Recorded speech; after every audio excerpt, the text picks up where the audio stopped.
Goeiemôre geseëne van die Here, dis Woensdag 10 Desember en ek dank die lewende ware God vir die woord van die Here wat uitgaan. En weet wat is vir my so mooi, daar is soveel platforms, media platforms wat so baie predikers opstaan, die jong manne val wat opstaan in die tyd as evangeliste. Ek bid vir hulle baie, mag Vader God elkeen kragtig gebruik. Mag Vader se woord waar en suiwer uitgaan. En dan nou weer eens, jy moet teruggaan na die woord van God toe en seker maak jy neem ook in. Help jy luister net, kyk net na die media platforms nie. Kry die woord van God suiwer, nuwe manna elke dag uit die woord van die Here uit en bid jouself ook.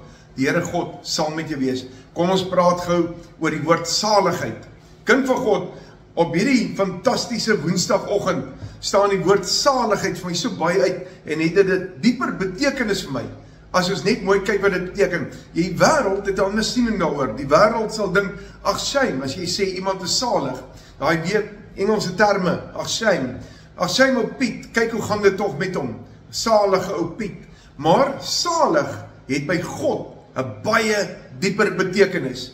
En mag ek en jy salig wees en salig bly in die oë van die Here. Jesus begin die bergpredikasie met die woord salig. En wat sê Jesus? Hy sê in Matteus 5 vers 3, salig is die wat arm van gees is, want aan hulle behoort die koninkryk van die hemel.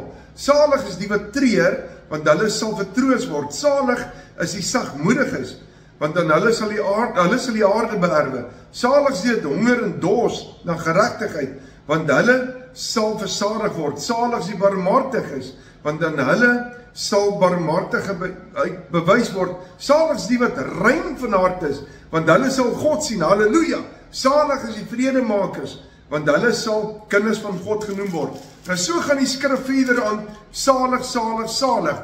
Wat beteken hierdie woord salig?